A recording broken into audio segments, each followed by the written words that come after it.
Assalamualaikum warahmatullahi wabarakatuh. Alhamdulillahil aliyyil arfaqi wa jami'il asya'i wal mufarridi dzin ni'amil wasi'atil wazirah wal hikamil bahiratil kathirah. Tsumma assalatu ma'assalamin da'imi ala rasulil qurasyil khatami wa alihi wa sahbihi al-abrar al-haizi maratidil fakhar. Amma ba'd. Ayol ikhwah wal akhwat, a'azzani wa a'azzakumullah. Seperti biasa di malam Senin kita mengkaji Kitab Tauhid alladzi huwa haqqullahi 'alal 'abid, karya Syekhul Islam Muhammad ibnu Abdul Wahhab bin Sulaiman At-Tamimi rahimahullahu ta'ala. Ya, pada pertemuan sebelumnya kita sudah menyelesaikan bab firman Allah Ta'ala, falamma atahuma salihah ja'ala lahu syuraka fima atahuma. Bab firman Allah Ta'ala, tatkala Allah memberikan kepada keduanya anak yang sehat sempurna, maka keduanya menjadikan bagi Allah sekutu terkait dengan anak yang diberikan pada keduanya.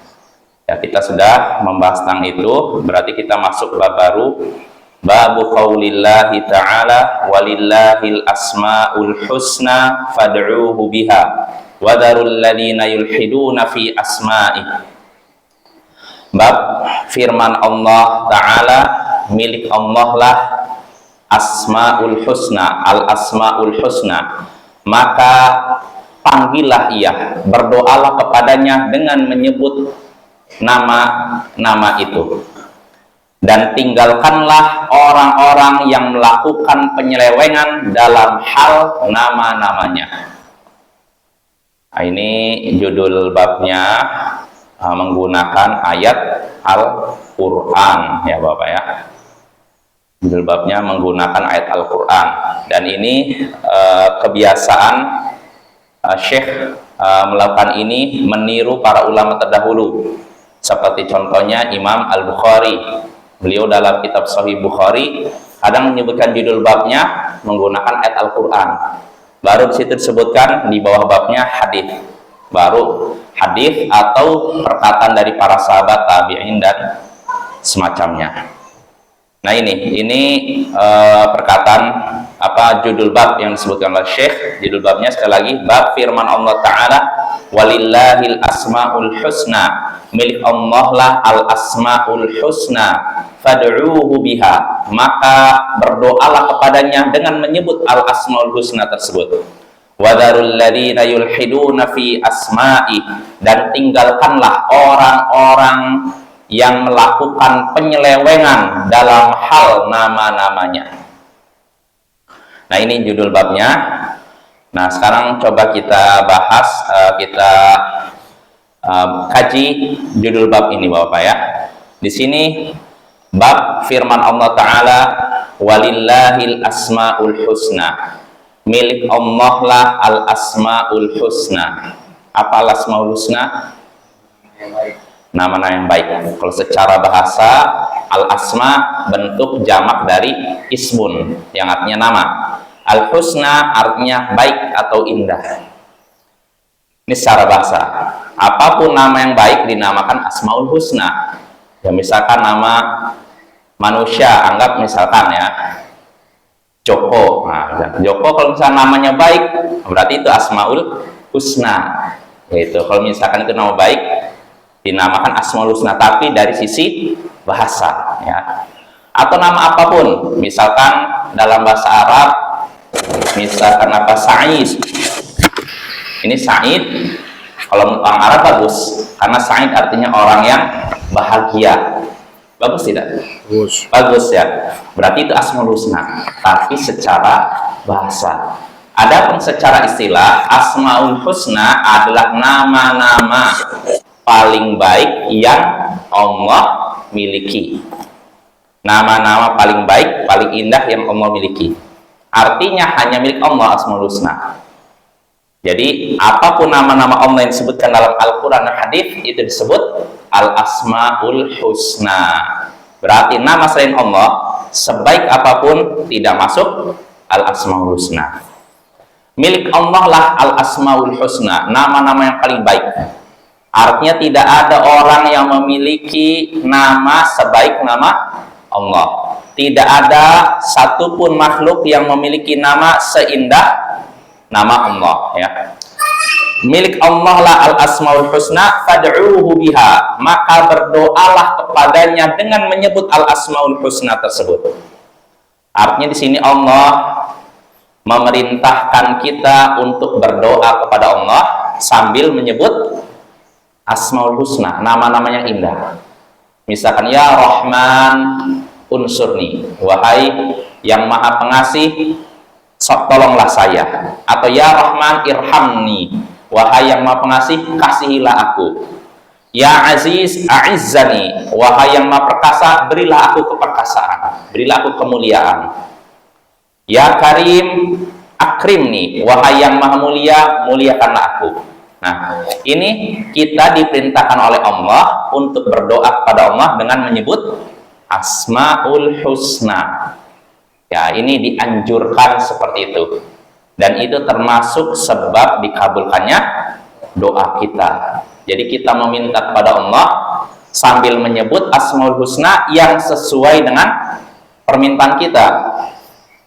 Kalau kita misalkan ingin meminta misalkan kemuliaan, berarti sebutlah nama Allah yang mengandung arti kemuliaan. Contohnya apa? Karim misalkan. Ya Karim akrimni, wahai yang maha mulia, muliakanlah aku. Atau kalau kita minta kecukupan, kekayaan, berarti kita mau berdoa kepada Allah sambil menyebut nama Allah yang mengandung arti kekayaan. Contohnya apa? Ya Ghani aghnini, wahai yang maha kaya, kayakanlah aku. Nah, ini perintah dari Allah, ya.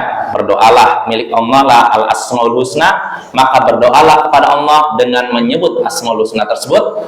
Lalu Allah katakan, wadarul ladzina yulhiduna fi asma'i, dan tinggalkanlah orang-orang yang melakukan penyelewengan dalam hal nama-namanya. Artinya tinggalkanlah orang-orang yang menyelewengkan nama-nama Allah, ya. Tinggalkan, artinya nggak usah diperhatikan, tinggalkan aja, ya. Kalau memang tidak bisa diluruskan, tinggalkan. Jangan buang-buang waktu dengan orang-orang model begitu. Nah, itu maksudnya Bapak, ya. Jadi kita diperintahkan nggak usah terlalu memperhatikan orang-orang yang melakukan penyelewengan terhadap apa? Nama-nama Allah. Tapi ini sekali lagi tidak bertentangan dengan dakwah. Kita dakwah, kita ajak, tapi kalau tidak mau, ya sudah, tinggalkan. Gak usah terlalu pusing, ambil pusing, ya. Karena inti dari dakwah cuma menyampaikan, ya. Kita cuma menyampaikan. Adapun nerima atau tidak itu urusan orangnya dengan Allah, ya. Dia yang bertanggung jawab nanti di hadapan Allah. Yang jelas tugas kita cuma sampaikan. Ilmu sudah sampai ke dia, udah selesai. Itulah tugas kita, itulah tugas para nabi. Wa ma 'alaika illal balagh. Tidaklah tugasmu kecuali menyampaikan. Ya, jadi tugas Nabi cuma menyampaikan, bukan memberi hidayah. Nah, kalau Nabi saja cuma menyampaikan tugasnya, apalagi kita, ya. Maka jangan terlalu maksa orang menerima apa yang kita sampaikan, ya. Nah, ini tinggalkanlah orang-orang yang menyelewengkan nama-nama Allah. Artinya di sini ayol ikhwah A'azzani wa a'azzakumullah, bab ini kalau bisa kita simpulkan, kan babnya menggunakan ayat Al-Quran, kan? Nah, kalau kita memahami dari judul ayat yang judul bab ini, kan sebutkan ayat, lalu isi kandungan dalam bab ini, kita bisa menyimpulkan bab ini menyinggung tentang penyelewengan terhadap nama-nama Allah. Artinya bab ini menyinggung tentang orang-orang yang menyelewengkan nama-nama Allah, disalahgunakan nama-nama Allah, atau orang yang pokoknya menyeleweng dan tidak menempatkan nama Allah sebagaimana mestinya. Nah, ini judul bab ini, kandungan babnya seperti itu. Ya, Syekh menggunakan ayat judul babnya, tapi kita bisa memahami maksudnya dengan membaca ayatnya dan juga penjelasan setelahnya. Ya, kita lanjut. Jadi tadi, tinggalkanlah orang-orang yang menyelewengkan nama-nama Allah. Lantas pertanyaannya, siapa yang dimaksud orang yang menyelewengkan nama-nama Allah? Seperti apa bentuk penyelewengan terhadap nama-nama Allah? Syekh menyebutkan sini penjelasannya. Kata Syekh Muhammad bin Abdul Wahhab rahimahullah, "Dzakara Ibnu Abi Hatim 'an Ibnu Abbas yulhiduna fi asma'i yusyrikun." Ibnu Abi Hatim menyebutkan dari Ibnu Abbas, seorang sahabat Nabi. Ibnu Abbas menafsirkan atau mengomentari ayat tadi, tinggalkanlah orang-orang yang menyelewengkan nama-nama Allah. Menyelewengkan nama-nama Allah, kata Ibnu Abbas, yaitu yusyrikun, menyekutukan Allah. Dalam hal apa? Nama-namanya. Nah, ini maksud Ibnu Abbas tadi kan, tinggalkanlah orang-orang yang menyelewengkan nama-nama Allah. Menyelewengkan nama-nama Allah di sini yaitu menyekutukan Allah dalam hal nama. Ya. Contohnya apa? Syekh menyebutkan lagi perkataan Ibnu Abbas, wa anhu, dan diriwayatkan juga dari Ibnu Abbas, sammau allata minal ilah wal uzza minal aziz. Mereka menamakan Lata dari kata ilah, dalam riwayat lain disebutnya dari kata Allah, dan menamakan Al-Uzza dari kata Al-Aziz. Mereka menamakan Lata. Lata apa itu? Berhala Quraisy dulu ya, berhala orang Arab jahiliyah. Mereka menamakan Lata, mereka artinya memberikan nama berhala mereka dengan nama Lata. Ini diambil dari kata ilah. Ilah artinya apa? Sembahan. Dalam riwayat lain disebutkan dari kata Allah. Jadi Allah, Lata itu diambil kata Allah. Bentuk istilahnya kayak mu'annafnya, bentuk perempuan dari kata Allah, yaitu Lata. Ya. Wal Uzza minal Aziz, dan mereka juga menamai berhala mereka yang namanya Uzza. Ini diambil dari kata Al-Aziz, yang maha perkasa. Maksudnya apa? Allah, bayangkan. Jadi Lata dari ilah, dari Allah, Uzza dari Aziz.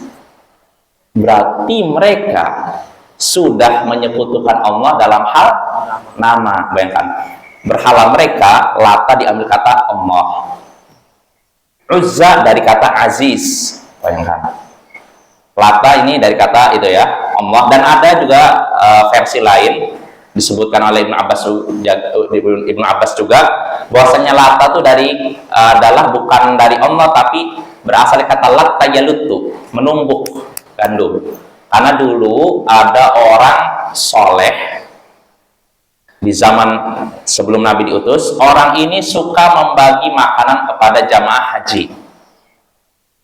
Kana yalqus sawiq lil hajj, famata fa'aqafu ala qabri. Jadi orang ini sering menumbuk gandum lalu diolah jadi roti lalu dibagikan kepada jamaah haji. Nah, ketika dia mati, orang-orang pun iktikaf di kuburnya. Apa artinya iktikaf? Berdiam diri dalam rangka apa? Beribadah kepada Allah, bukan kepada itu, bukan kepada Lata, bukan kepada orang itu, enggak. Beribadah kepada Allah. Tapi iblis tidak tinggal diam. Pertama ya, iktikaf niatnya ibadah kepada Allah, bukan kepada orang soleh itu. Tapi lama-kelamaan setan menggelincirkan sedikit demi sedikit. Ketika kebodohan makin merajalela, ilmu agama makin ditinggalkan, akhirnya setan membisikkan kepada orang jahiliyah, untuk apa kalian istilahnya minta pertolongan kepada Allah? Minta aja langsung kepada orang soleh ini. Akhirnya yang tadinya makamnya cuma dijadikan tempat beribadah kepada Allah, malah dijadikan tempat melakukan kesyirikan. Dan inilah yang terjadi di zaman sekarang. Makam-makam keramat tuh begitu. Orang pertama datang ke makam keramat bisa jadi niatnya ibadah kepada Allah. Ini aja udah salah kan? Karena kuburan bukan tempat ibadah. Ini pertama, ibadah kepada Allah. Tapi iblis nggak tinggal diam. Dibisikkan, kalau mau doamu cepat dikabulkan, langsung saja minta kepada penghuni kubur. Tadinya kepada Allah, lalu diarahkan kepada dikubur. Akhirnya yang dipanggil bukan ya Allah lagi, ya fulan, ya syekh ini. Nah, inilah yang terjadi pada orang-orang yang terjatuh pada syirik ya, dari zaman dahulu sampai zaman sekarang ya. Dan ini kemungkaran harus kita ingkari Bapak ya. Walaupun resikonya dapat stempel dan semacamnya. Dan itu nggak usah asing nggak usah aneh Bapak ya, di Timur Tengah pun begitu. Kadang kalau ada orang yang melarang fenomena kemusyrikan akan dicap Wahabi. Jadi Timur Tengah, apalagi di Indonesia. Ya, tapi kita kan tidak mencari keridhaan manusia, kita mencari keridhaan Allah. Kita dalam melakukan itu dalam rangka mengagungkan Allah, menyucikan Allah dari segala jenis kemusyrikan dan penyekutuan. Kalau sumpah pocong itu apa enggak? Gimana tuh sumpah pocong, Pak? Harus ada begitu tadi. Ya, pernah dengar, cuman saya secara detailnya saya nggak terlalu paham. Ada kita mau mengatakan apa nih? Sumpah itu. Iya, ya itu. Apa? Demi Nabi Muhammad. Oh, nyebut demi Allah, demi Nabi Muhammad, nah, itu aja udah keliru itu. Bersumpah dengan saya nama Allah.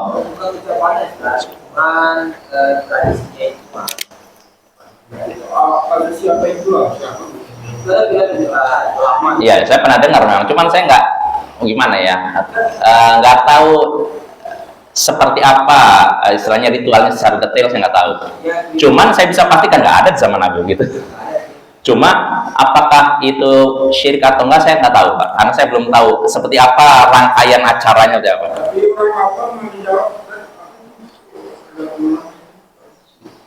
Bisa jadi kalau ada orang punya keyakinan tertentu, dengan dia begitu mungkin di apa dapat bantuan dari jin kah, bantuan dari apa? Iya, nanti termasuk jin katanya. Ah iya itu.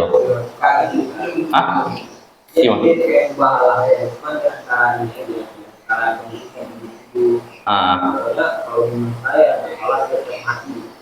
Oh, ya nggak perlu begitu ya. Oh iya ya, nggak perlu begitu ya, nggak perlu kayak gitu apa, itu nggak ada contohnya dari Nabi kita dan nggak ada contohnya dari para sahabat Nabi kita ya. Ya minimal kalau bukan syirik minimal ya itu kita tahu lah. Artinya nggak ada contohnya, nggak perlu kita begitu ya. Loh ini bagaimana sudah jadi tradisi? Gimana kalau jadi tradisi? Apakah jadi boleh? Segala sesuatu yang sudah jadi tradisi belum tentu boleh. Ya, tinggal kita lihat tradisinya ini bertentangan tidak dengan syariat. Apalagi ini kan menyangkut masalah agama kan? Ya nggak? Bukan adat istiadat kan sebenarnya kan? Menyangkut agama, artinya kalaupun orang anggap adat tapi berbau agama, ini butuh dalil. Kalau nggak ada dalil ya berarti tinggalkan ya. Itu hanya akan merusak Islam ya, akan membuat gambaran Islam itu buruk ya.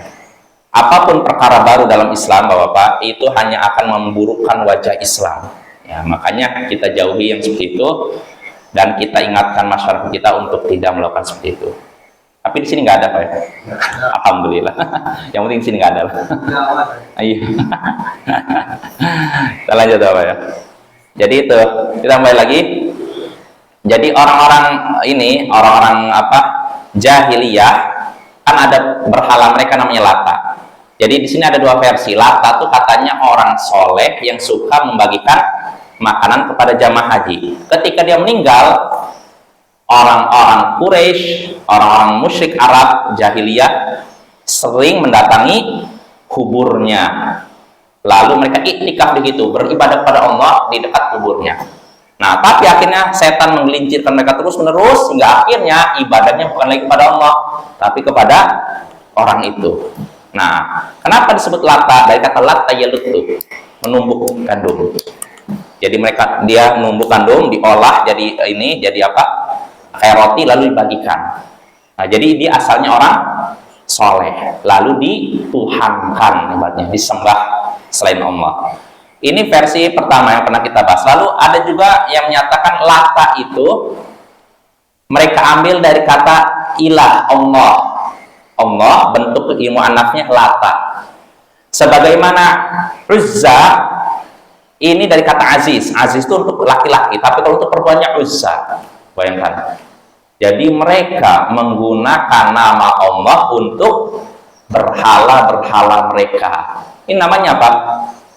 Syirik ya. Syirik dalam masalah nama ya. Makanya kata Ibnu Abbas, maksud tinggalkanlah orang-orang yang menyelewengkan nama-namanya. Maksudnya orang yang menyekutukan Allah dalam hal nama-namanya. Contohnya seperti menamakan berhala mereka. Lata diambil dari kata Allah, Uzza dari kata Aziz. Nah, yang seperti ini tidak diperbolehkan.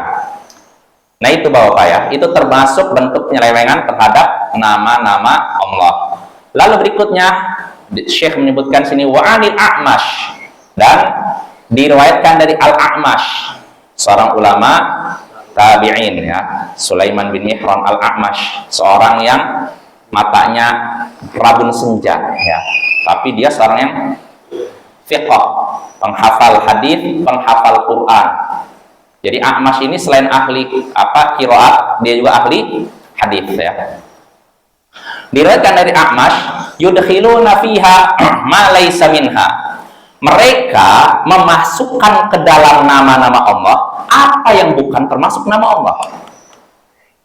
Mereka memasukkan ke dalam nama-nama Allah apa yang bukan termasuk nama-nama Allah. Artinya A'mash di sini menafsirkan firman Allah Ta'ala tadi, tinggalkanlah orang-orang yang menyelewengkan nama-nama Allah. Seperti apa menyelewengkan nama-nama Allah? Yaitu memasukkan kepada nama Allah apa yang bukan termasuk nama Allah. Artinya apa? Mereka menamai Allah dengan nama yang tidak Allah berikan untuk dirinya. Jelas Bapak ya? Allah nggak pernah menyebutkan dalam Al-Quran dari kitab suci namanya ini, mereka tiba-tiba ngasih nama ini. Nah, ini orang-orang jahiliyah. Contohnya apa? Syekh di sini, Syekh Muhammad bin Shalih Al-Utsaimin menyebutkan contohnya seperti orang-orang Nasara menamai Allah dengan nama Bapa. Nah, dengar, ya kan? Mereka nyebut Bapa kan? Ini nggak Allah sebutkan dalam kitab suci ya, tapi mereka menyebut membuat istilah baru, nama baru untuk Allah, Bapa. Jelas Bapak ya? Jadi ini nama yang sebenarnya bukan nama Allah, tapi mereka buat sendiri lalu disandarkan pada Allah. Inilah nama Allah, Bapa. Akhirnya mereka memanggil Tuhan. Nah, itu. Ya, itu ya. Nah, ini juga termasuk bentuk penyelewengan terhadap nama-nama Allah. Ya, jadi yang disebutkan Syekh dua, menamai berhala dengan nama Allah, lalu kedua, memberi nama Allah dengan nama yang tidak Allah sebutkan untuk dirinya. Jadi ngarang, kita ngarang lalu diberikan untuk nama Allah. Nah, yang seperti ini termasuk penyelewengan. Dan sebenarnya Imam Ibnu Qayyim menyebutkan beberapa bentuk penyelewengan terhadap nama-nama Allah. Dia menyebutkan ada beberapa 4. Di antaranya, salah satu bentuk penyelewengan terhadap nama-nama Allah yaitu mengingkarinya secara total. Allah nggak punya nama ini. Ini penyelewengan kan? Ya tidak. Allah nggak punya nama Ar-Rahman, Allah nggak punya nama Ar-Rahim, Allah nggak punya nama Al-Aziz. Ditolak. Nah, yang seperti ini penyelewengan yang berat. Ya, pelakunya kafir. Ya, makanya Jahmiyah, sekte Jahmiyah ini termasuk kelompok sesat dalam Islam yang menolak nama-nama dan sifat Allah. Mereka menolak seluruh nama-nama dan sifat Allah. Nah, ini berarti sudah benar-benar seakan-akan menolak Al-Quran, iya nggak? Karena dalam Al-Quran banyak tidak disebutkan nama Allah. Nama dan sifatnya banyak, mereka tolak. Makanya para ulama terdahulu banyak yang mengkafirkan sekte Jahmiyah. Imam Ibnu Qayyim dalam kitab Nuniyahnya menyebutkan 500 ulama yang menyatakan Jahmiyah kafir, bukan lagi muslim. Karena mereka ekstrim. Yang ditolak bukan cuma sifat Allah, tapi nama-namanya, Bapak ya. Dan ini tentu saja batil ya. Ini pertama, bentuk penyelewengan terhadap nama-nama Allah. Lalu yang kedua, bentuk penyelewengan terhadap nama-nama Allah yaitu menolak kandungannya, kandungan nama Allah. Namanya diterima, tapi kandungannya ditolak. Maksudnya apa?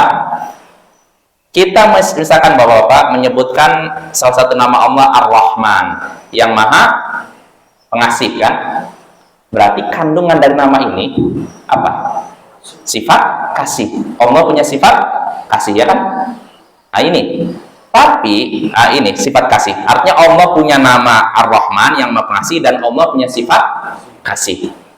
Nah, penyelewengan kedua, namanya diterima tapi sifat yang terkandung di nama itu ditolak. Allah punya nama Ar-Rahman tapi tidak punya sifat kasih. Dan ini penyelewengan, penyimpangan. Dan ini yang terjadi pada sekte Mu'tazilah. Mu'tazilah, mereka menerima nama-nama Allah tapi menolak sifat yang dikandung di nama tersebut. Tolak semuanya, Bapak. Allah nggak punya sifat sama sekali. Dengan alasan apa? Kalau Allah itu esa, satu, memiliki sifat banyak, berarti Allah bukan lagi satu tapi ada banyak. Ini mereka udah membayangkan kalau suatu zat memiliki banyak sifat, berarti bukan cuma satu, ada banyak. Benar ini? Mereka menggunakan akal menolak sifat Allah. Maka kita bantah, keliru. Kita saksikan di dunia ada satu manusia, satu zatnya kan, tapi memiliki banyak sifat kan. Misalkan dia pemberani, dia juga dermawan, dia juga misalkan apa, sopan, ya tidak? Apakah zatnya ada tiga? Satu kan? Nah kalau manusia saja mungkin, apalagi Allah. Ya. Nah ini Mu'tazilah. Mu'tazilah menerima nama Allah tapi menolak sifat yang dikandung di dalam nama tersebut. Nah ini sesat. Makanya sikap para ulama terdahulu juga sangat keras kepada Mu'tazilah. Sampai-sampai ada sebagian ulama menyatakan nggak boleh sholat di belakang Mu'tazilah dan Qadariyah. Karena mereka, penyelewengan mereka sangat parah. Walaupun dibandingkan Jahmiyah, mereka di bawahnya. Karena kalau Jahmiyah nolak nama dan sifat. Tapi kalau Mu'tazilah namanya diterima, sifat yang dikandung di namanya ditolak. Ya. Ini yang kedua.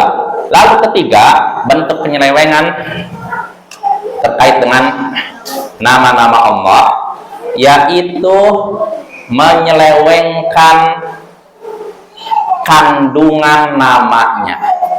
Allah memiliki nama, misalkan Ar-Rahman, ya, yang Maha Pengasih.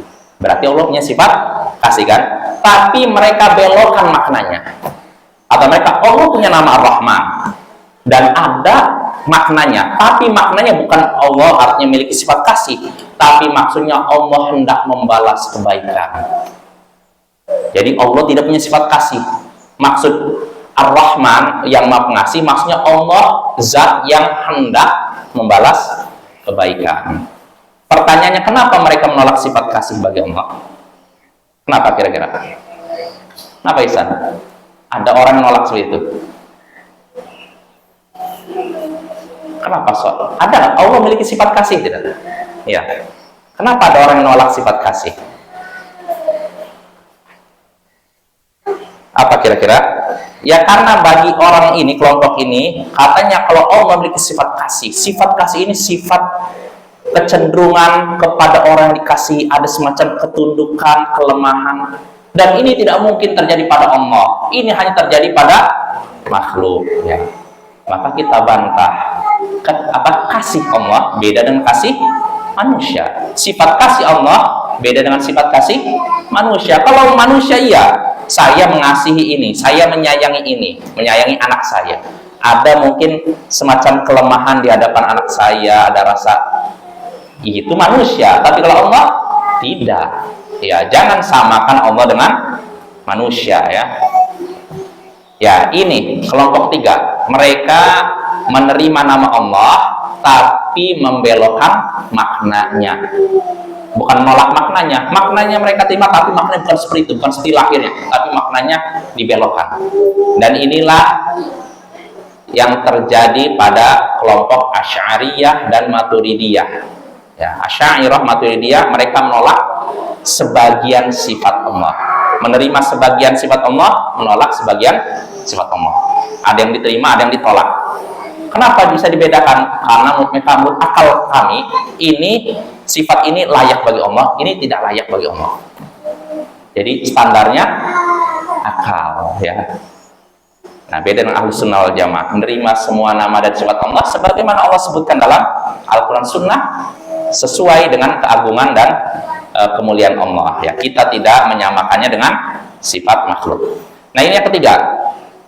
Lalu yang keempat, salah satu bentuk penyelewengan nama-nama Allah yaitu tadi menamai Allah dengan nama yang tidak Allah berikan untuk dirinya. Nah, ini bentuk penyelewengan terhadap nama-nama Allah ya, seperti tadi menamai Allah dengan istilah Bapa. Ini kan nggak pernah Allah sebutkan dalam kitab suci, tapi dimunculkan oleh sekelompok orang untuk menamai Allah Bapa. Hah? Namanya? Ya memang ada, tapi kata para ulama itu nama baru yang mereka buat. Allahu a'lam Bapak ya. Saya sendiri belum, ini penjelasan dari Syekh Muhammad bin Shalih Al-Utsaimin. Beliau menyebutkan istilah Bapa itu istilah yang dibuat oleh mereka.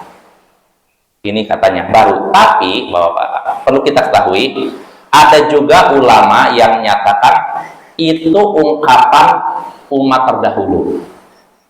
Jadi sepertinya ada yang berpendapat itu istilahnya bid'ahnya orang Nasara, dan ada yang menyatakan memang itu ungkapan orang terdahulu kalau menyebut Allah dengan istilah Bapa, tapi bukan Bapa apa istilahnya biologis. Maksudnya gini Bapak, saya punya ayah, ini Bapak biologis kan, saya lahir dari istrinya Bapak saya, berarti ini Bapak biologis kan. Nah, umat terdahulu ini menurut sebagian ulama ya, umat terdahulu ketika menyebut Allah dengan istilah Bapak, maksudnya bukan Bapak biologis, tapi istilahnya sebagai penghormatan.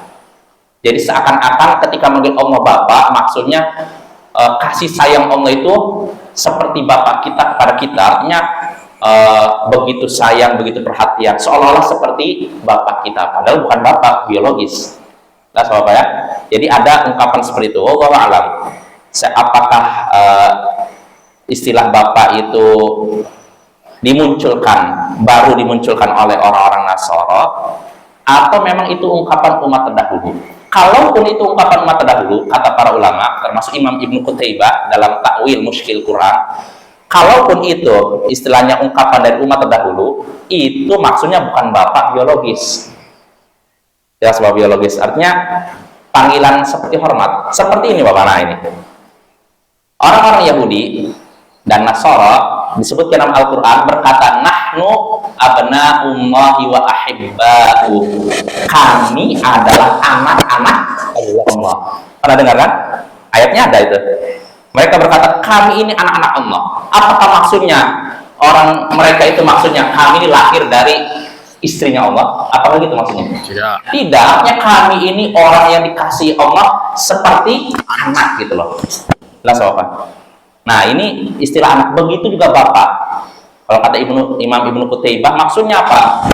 Ketika umat terdahulu kadang menyebut Bapak, bukan berarti mereka meyakini Allah itu Bapak biologis mereka, tapi maksudnya Allah itu sangat menyayangi, seakan-akan seperti Bapak mereka. Jelas Bapak ya?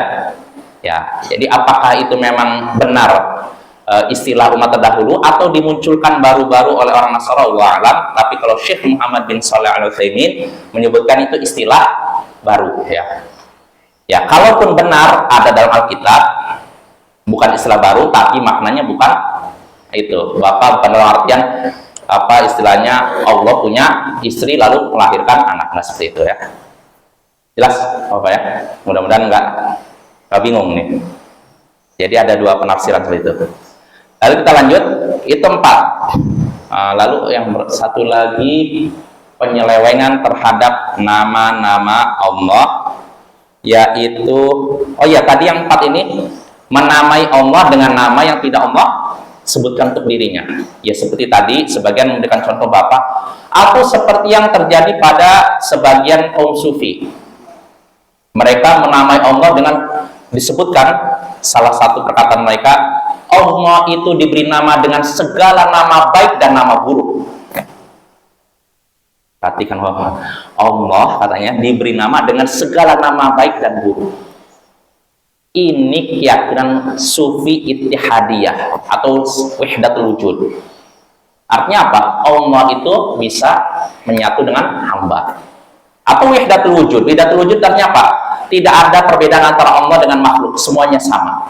apapun yang kita pandang pada hakikatnya adalah Allah. Wahidatul wujud begitu. Artinya apa?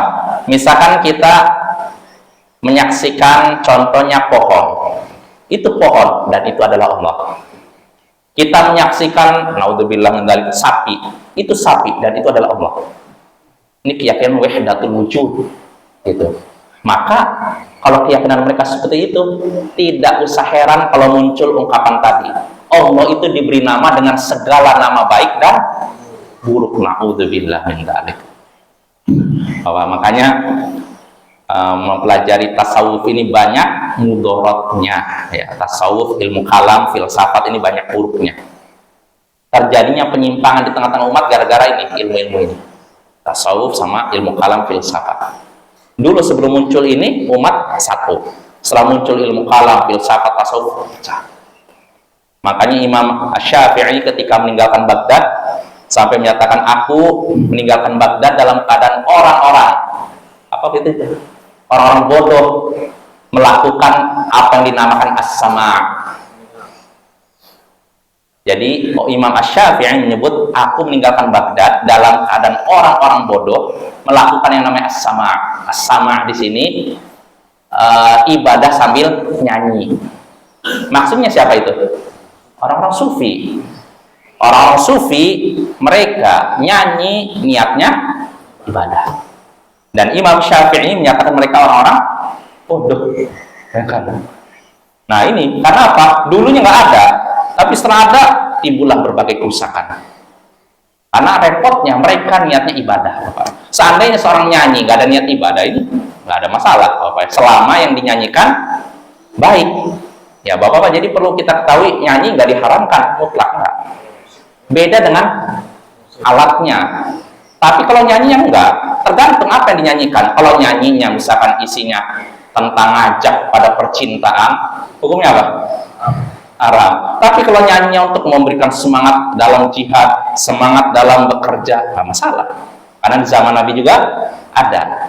Nah, ini sebenarnya kalau seorang nyanyinya sekedar untuk memberikan semangat, nggak masalah. Tapi kalau seorang nyanyi memang niatnya ibadah, cari pahala dari Allah, nah ini tidak ada contohnya, dan itulah yang terjadi pada kaum sufi. Makanya Imam Syafi'i sampai menyatakan, aku tidaklah meninggalkan Baghdad kecuali orang-orang bodoh. Sebutkan bodoh, kasar ya, tapi menyata. Inilah ketegasan Imam Syafi'i. Dan Imam Syafi'i termasuk ulama yang sangat keras kepada kaum sufi. Sampai-sampai Imam Syafi'i pernah berkata, tidaklah seorang menjadi sufi di pagi hari kecuali di siang harinya sudah idiot, sudah dungu. Bayangkan, tegas, keras kan? Seandainya orang sufi baca ini mungkin panas. Karena ini perkataan Imam Syafi'i. Bahkan ada ungkapan, tidaklah seorang menjadi sufi, mengikuti kaum sufi selama 40 hari kecuali akalnya tidak akan kembali kepadanya selama-lamanya. Kenapa? Karena kaum sufi itu apa ya? Mereka itu menggunakan perasaan. Apapun yang tidak sesuai, segala sesuatu yang disampaikan guru mereka, walaupun tidak sesuai dengan akal sehat, mereka terima. Makanya otak kita jadi seperti apa, Bapak? Oh, guru saya tadi malam sholat di Mekah, baru gurunya di rumah. Oh, tadi malam Ka'bah keliling, tawaf mengelilingi saya. Ini cerita-cerita kaum sufi begitu. Jadi katanya Ka'bah pernah terbang dari tempatnya lalu datang ke guru mereka lalu tawaf. Bisa dipercaya? Saya percaya, Bapak. Tapi kaum sufi percaya ini, percaya bagi mereka. Lalu kisah yang mungkin zaman sekarang, ada seorang dari makamnya keluar, Nabi SAW. Jadi ada tokoh sufi di Indonesia berkunjung ke makam Nabi, tiba-tiba makam Nabi bergetar gitu. Lalu keluarlah Nabi mencium lututnya tokoh sufi ini. Ini ada di video, lihat. Bisa terima akal sehat kita? Enggak kan? Tapi pengikutnya terima. Bahkan ketika ceritakan, kayak khusyuk sekali. Nah, itu Bapak ya. Ya, insya Allah pembahasan ini kita lanjutkan pada pertemuan berikutnya karena waktunya sudah habis. Insya Allah kita lanjutkan nanti masalah bab ini, terutama masail yang kita bisa ambil dari bab ini. Wassallallahu ala nabiyyina Muhammadin wa ala alihi wa sahbihi ajma'in wa akhiru da'wana alhamdulillahi rabbil alamin.